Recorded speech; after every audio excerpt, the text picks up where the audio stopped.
En Apocalypse 10, verset 11, il est dit « Il faut que tu prophétises encore sur un grand nombre de peuples et de nations et de langues et de rois. » Telle est la mission que Dieu confia aux adventistes du 7e jour après le 22 octobre 1844, date à laquelle s'achèvent les 2300 soirs et matins de Daniel 8, 14. Mais aujourd'hui, qui sont les véritables adventistes du 7e jour? Autrement dit, quels principes fondamentaux ont fait d'eux ce qu'ils sont devenus? L'Église adventiste du 7e jour historique de 1889 tient dans son appellation 3 vérités. Premièrement, nous croyons au prochain retour du Christ qui se trouve dans le mot adventiste et signifie avènement. Deuxièmement, nous croyons à l'importance du sabbat du 7e jour de la semaine, communément appelé samedi. Ce jour, qui contient le sceau de Dieu, est un signe entre lui et son peuple. Troisièmement, nous croyons à l'inspiration des principes fondamentaux de 1889.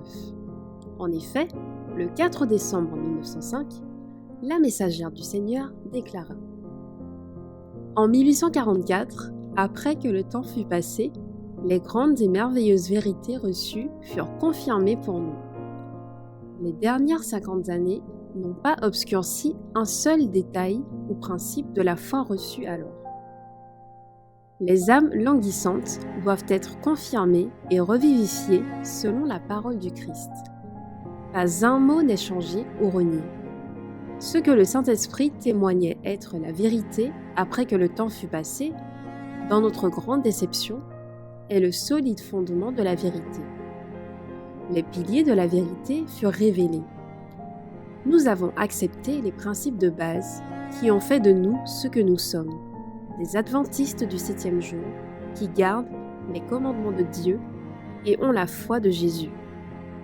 Levez vos yeux en haut, page 344. Les principes de la foi des adventistes du 7e jour ont été confirmés entre 1855 et 1905, alors que l'Église faisait face à tout vent de doctrine. Le Saint-Esprit a établi et a attesté de son sceau chaque point l'un après l'autre, jusqu'à ce qu'en 1889, les pionniers de l'œuvre publièrent leur dernière déclaration.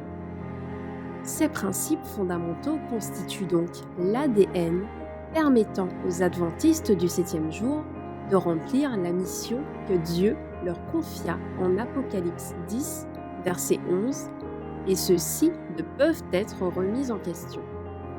Ainsi, pour remplir la mission confiée par Dieu en Apocalypse 10, verset 11, les adventistes du 7e jour doivent être établis sur leurs véritables principes fondamentaux, lesquels manifestent le caractère de leur mission. C'est pour cela qu'il ne faut ni renverser, ni déplacer, ni oublier les enseignements fondamentaux du passé. Quand les fondements sont renversés, le juste, que fera-t-il? Psaume 11, verset 3. Ne déplace point la borne ancienne que tes pères ont posée. Proverbe 22, verset 28. Nous n'avons rien à craindre de l'avenir, si ce n'est d'oublier la façon dont le Seigneur nous a conduits et ses enseignements du passé. Événements des derniers jours, page 59. Le peuple de Dieu doit s'enquérir, se tenir et avancer sur les anciens sentiers que Dieu a tracés dès le commencement, pour parvenir au repos de l'âme et à la vie éternelle, dans la connaissance de Dieu et de son Fils, afin de devenir participants de son œuvre en réalisant la prière du Christ. Afin que tous ne soient qu'un, sanctifiés par la vérité, pour que le monde croie que Dieu a envoyé son Fils pour nous sauver.